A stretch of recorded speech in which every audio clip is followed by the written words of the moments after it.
चलिए बच्चों, आज हम आपके कल के परीक्षा का फिजिक्स का एकदम आने वाला सवाल दे एकदम आ चुका है।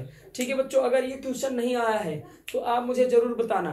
देखिए, हमारा सबसे पहला जो क्वेश्चन है वो क्या कह रहा है, कह रहा है कि किसी दर्पण से चाहे कितनी दूरी खड़े हो, ठीक है, किसी दर्पण से चाहे कितनी दूरी खड़े हो, आपका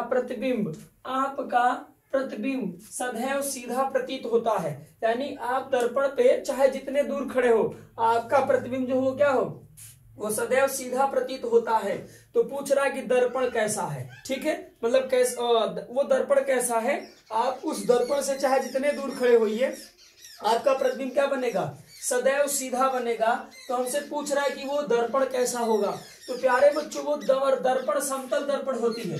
समतल दर्पण में हमारा प्रतिबिंब सदैव क्या होता है, सीधा बनता है, हम चाहे जितने दूर खड़े होते हैं। ठीक है बच्चों, अब देखो हमारा जो दूसरा सवाल है, कह रहा है निर्वात में प्रकाश की चाल होती है, यानी निर्वात में प्रकाश की चाल कितनी होती है।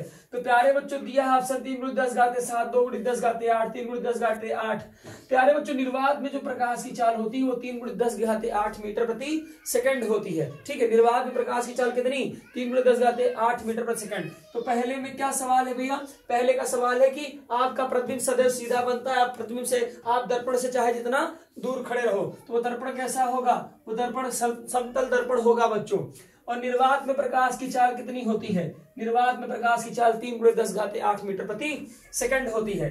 और प्यारे बच्चों कह रहे हैं उत्तल दर्पण से बनने वाले प्रतिबिंब की प्रकृति होती है, उत्तल दर्पण से बनने वाले प्रतिबिंब की प्रकृति होती है। यानी उत्तल दर्पण में प्रतिबिंब जो बनता है उसकी प्रकृति कैसी होती है, कैसी होती है भैया, आभासी व सीधा। हमारे उत्तल दर्पण में प्रतिबिंब कैसे बनती है, आभासी व सीधा बनती है। उत्तल दर्पण में प्रतिबिंब कैसे बनती है, आभासी व सीधा बनती है।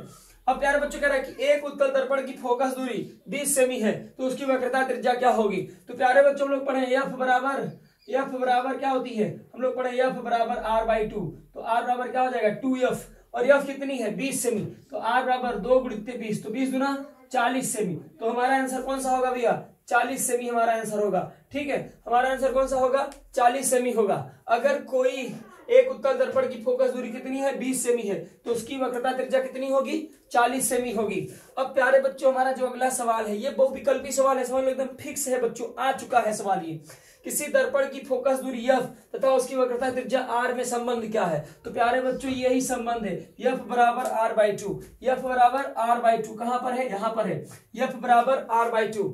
और प्यारे बच्चों हमारा सवाल अगला जो है वो विकल्पी में आ रहा है, कांच का अपवर्तनांक अधिकतम होता है। आ चुका सवाल है भैया, कांच का अपवर्तनांक अधिकतम होता है।